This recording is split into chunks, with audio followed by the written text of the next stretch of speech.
Bayangkan hidup Anda adalah sebuah kebun yang indah. Anda telah bekerja keras menanamkan benih ambisi, menyiram disiplin, dan merawat impian Anda dengan penuh kasih. Namun mengapa rasanya sulit sekali untuk mekar? Mengapa bunga-bunga Anda sering layu? Dan mengapa energi Anda terasa tersedot habis bahkan sebelum Anda memulai hari? Jawabannya seringkali tidak terletak pada diri Anda, tetapi pada lingkungan Anda. Lebih spesifik, pada gulma beracun yang Anda izinkan tumbuh terlalu dekat dengan akar Anda, orang-orang yang Anda sebut teman. Kita diajarkan untuk menghargai kesetiaan. Kita diajarkan bahwa persahabatan adalah segalanya. Tetapi bagaimana jika persahabatan itu sendiri menjadi racun yang perlahan melumpuhkan potensi, kedamaian, dan harga diri Anda? Kita semua memiliki orang-orang di sekitar kita yang terlihat seperti teman. Mereka ada di pesta, mereka berbagi cerita, tetapi begitu mereka pergi, mereka meninggalkan Anda dengan perasaan lebih buruk dari sebelumnya, lelah, kecil, dan penuh keraguan. Mereka adalah penguras energi yang beroperasi di bawah label persahabatan. Video ini adalah intervensi untuk mengaudit kebun kehidupan Anda.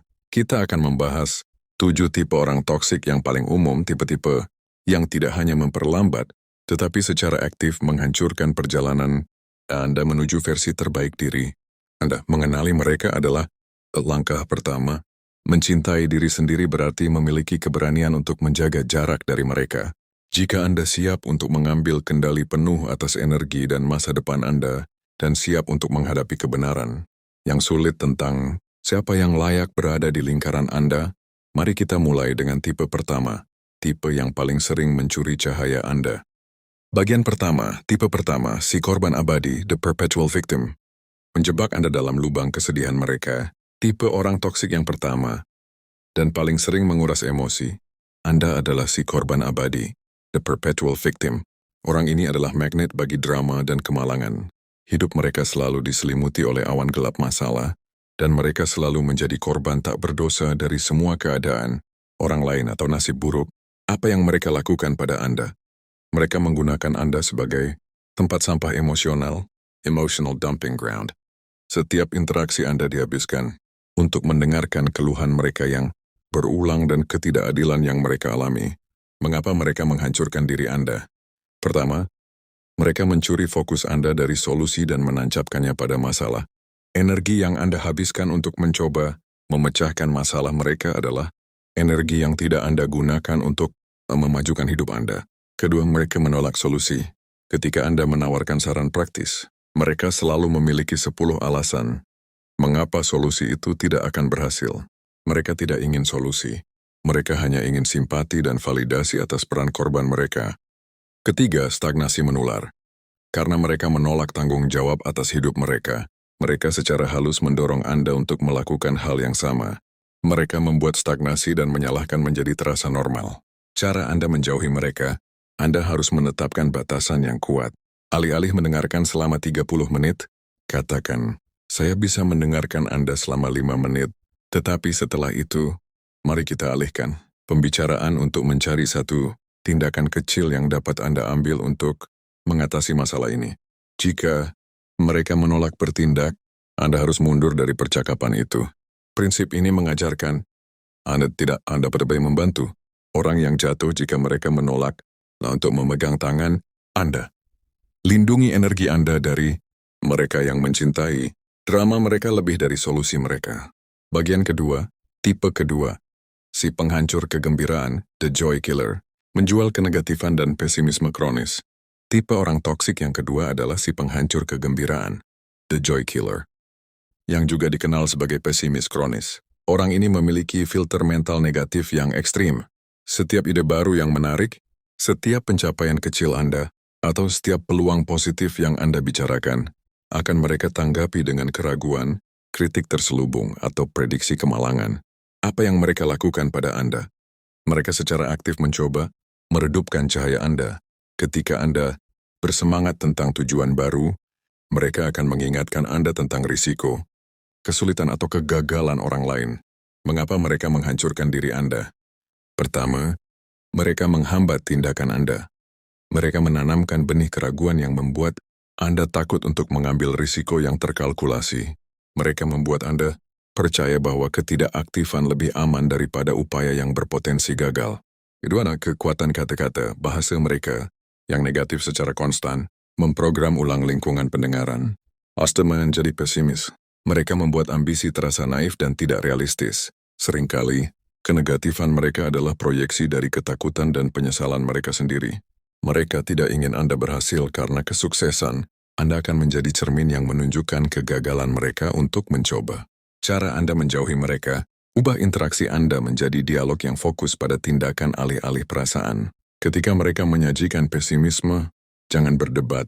Katakan dengan tenang, "Saya mengerti kekhawatiran Anda, tetapi saya tetap memutuskan untuk mengambil langkah pertama. Saya akan memberitahu Anda apa hasilnya." Ini memotong diskusi, menjaga batas energi, dan mengarahkan fokus kembali ke tindakan Anda. Prinsip ini mengajarkan, jangan biarkan ketakutan orang lain menjadi batas potensi Anda. Lingkari diri Anda dengan orang yang merayakan upaya, bukan hanya hasil. Bagian ketiga, tipe ketiga, si pencemburu terselubung, the covert competitor, merayakan kegagalan dan mengecilkan kemenangan Anda. Tipe orang toksik yang ketiga adalah si pencemburu terselubung, the covert competitor. Ini adalah teman yang paling sulit dikenali, karena mereka pandai menyembunyikan permusuhan mereka di balik pujian palsu. Mereka melihat hidup sebagai permainan, zero sum, kesuksesan Anda berarti kerugian bagi mereka. Apa yang mereka lakukan pada Anda? Pertama, pujian yang meremehkan. Mereka akan memberi Anda pujian yang diikuti oleh sanggahan halus, backhanded, compliment. Contohnya, "Wah, kamu dapat promosi. Itu bagus, tapi saya dengar pekerjaan barumu itu sangat mudah dan gajinya sebenarnya tidak seberapa ya." Kedua, mengalihkan fokus. Ketika Anda berbagi berita baik, mereka akan segera mengalihkan cerita kembali ke pencapaian mereka sendiri atau kepada drama yang lebih besar. Ketiga, kegembiraan tersembunyi. Mereka menunjukkan empati yang dramatis ketika Anda gagal, tetapi ada kilatan kegembiraan di mata mereka saat Anda terpuruk. Mengapa mereka menghancurkan diri Anda? Mereka merusak harga diri Anda dengan cara yang sangat halus sehingga Anda mulai meragukan pencapaian Anda sendiri. Mereka membuat Anda merasa bahwa setiap kemenangan Anda adalah kebetulan atau tidak valid. Cara Anda menjauhi mereka, Anda harus mengurangi berbagi detail kemenangan dan ambisi Anda dengan mereka. Simpanlah energi dan pencapaian Anda untuk orang-orang yang benar-benar merayakan Anda. Ketika mereka memberi pujian yang meremehkan, berikan tanggapan yang lugas dan tanpa emosi. "Terima kasih sudah memberitahu saya. Saya akan mempertimbangkan pandangan Anda." Kemudian segera alihkan pembicaraan. Prinsip ini mengajarkan, kebaikan sejati selalu membesarkan, tidak pernah mengecilkan. Jika Anda harus selalu membela kesuksesan Anda di hadapan seseorang, mereka bukanlah sekutu Anda. Bagian keempat, tipe keempat, si penguji batasan kronis, the boundary tester.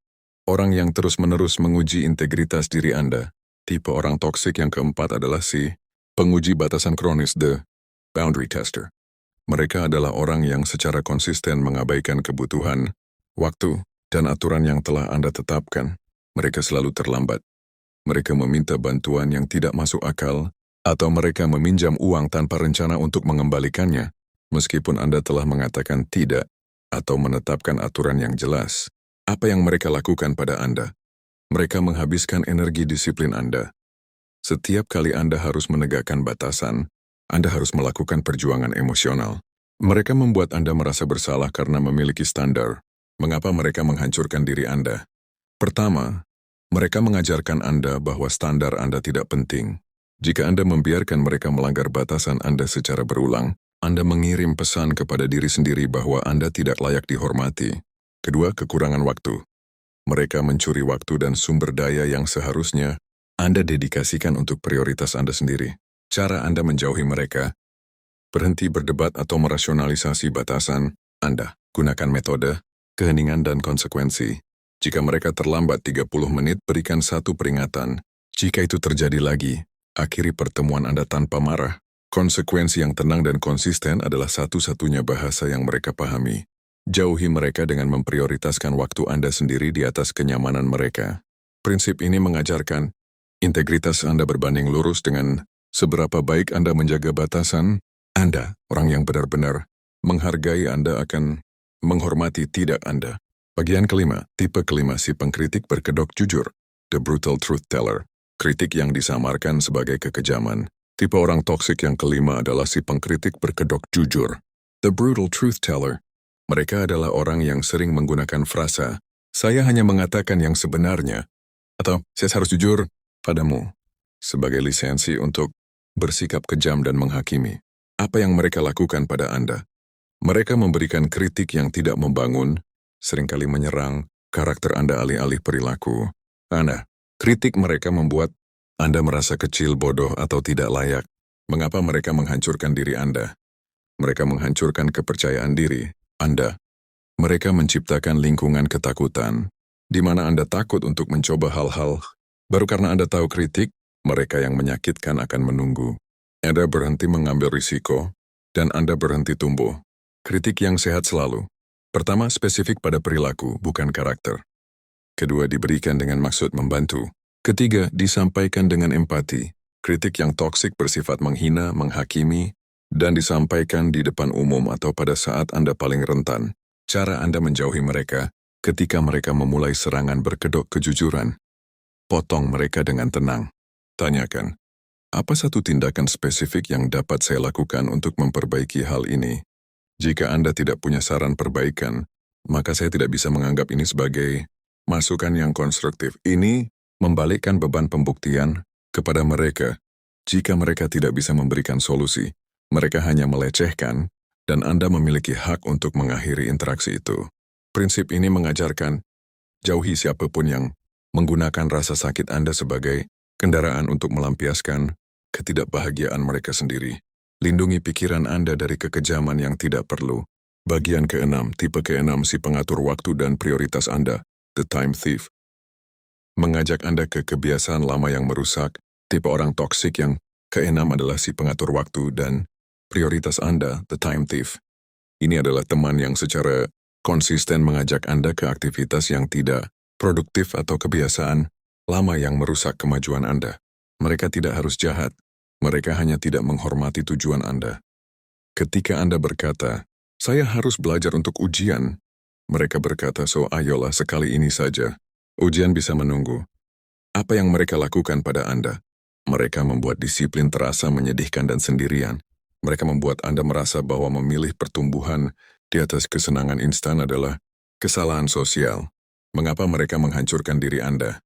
Mereka merusak momentum Anda. Setiap kali Anda menyerah pada godaan mereka, Ram harus menghabiskan Windows kali. Lipat energi untuk mendapatkan kembali fokus dan motivasi Anda. Mereka adalah jangkar yang menahan Anda kembali ke tingkat mereka. Cara Anda menjauhi mereka, Anda harus menjadi arsitek atas waktu Anda. Ketika mereka mengajak, berikan alternatif yang sesuai dengan tujuan Anda. Saya tidak bisa keluar malam ini, tetapi bagaimana jika kita bertemu untuk belajar bersama selama 1 jam besok pagi? Jika mereka terus-menerus menolak komitmen Anda dan hanya menginginkan kesenangan, itu adalah sinyal bahwa mereka tidak mendukung upgrade diri Anda. Prinsip ini mengajarkan, prioritas adalah pilihan. Jika mereka tidak menghormati prioritas Anda, mereka tidak menghormati masa depan yang Anda coba bangun. Bagian ketujuh, tipe ketujuh si gossiper dan dramawan, the gossip spinner.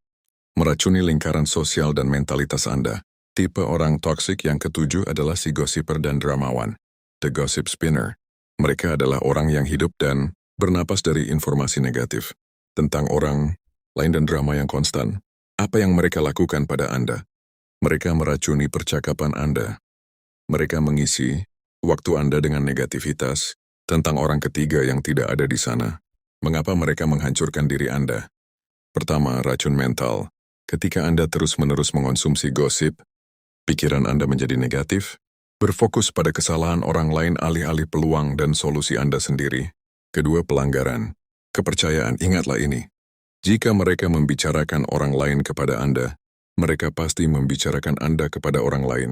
Lingkaran ini menunjukkan kurangnya integritas dan ketidakamanan mereka. Ketiga, kekurangan nilai. Gosip adalah pengganti percakapan yang mendalam dan bermakna tentang ide, skill, atau pertumbuhan. Mereka membuat Anda tetap dangkal. Cara Anda menjauhi mereka, segera ubah topik. Ketika mereka mulai bergosip, katakan dengan tenang, menarik. Tapi saya sedang berusaha fokus pada hal-hal yang lebih konstruktif akhir-akhir ini. Bisakah kita bahas tentang buku yang baru Anda baca? Jika mereka menolak dan kembali ke gosip, akhiri interaksi Anda dengan alasan yang jujur bahwa Anda harus segera melakukan hal lain. Prinsip ini mengajarkan, jaga pikiran Anda murni dari gosip. Jika mereka tidak dapat menawarkan percakapan yang mendalam, mereka hanya mencoba menarik Anda ke tingkat toksik mereka.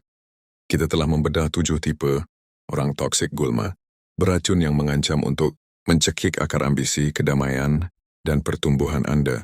Mencintai diri sendiri tidak hanya berarti berolahraga dan makan sehat. Mencintai diri sendiri juga berarti memiliki keberanian untuk melindungi ruang mental dan energi emosional Anda dari siapa pun yang mencoba merusaknya, bahkan jika mereka adalah teman lama. Mengurangi kontak atau menetapkan batasan bukanlah kekejaman. Itu adalah perlindungan diri yang bijaksana. Anda tidak dapat membiarkan orang lain merusak kebun yang telah Anda usahakan untuk dibangun. Ingatlah 3 komitmen utama ini. Langkah pertama, jadilah pengamat bukan penghukum. Identifikasi tipe toksik yang paling sering Anda hadapi. Langkah kedua, tegakkan batas dengan tenang. Gunakan konsekuensi yang konsisten, bukan emosi yang reaktif. Langkah ketiga, gantikan gulma dengan bunga. Secara aktif cari 3 orang baru yang menginspirasi, membesarkan dan mendorong Anda untuk bertumbuh. Ambil langkah pertama ini hari ini. Putuskan untuk melindungi energi Anda. Tindakan apa yang akan Anda ambil 5 menit dari sekarang yang menunjukkan bahwa Anda telah mengambil kendali penuh atas lingkaran sosial Anda? Terima kasih telah berani. Mencintai diri Anda cukup untuk mengatakan tidak pada racun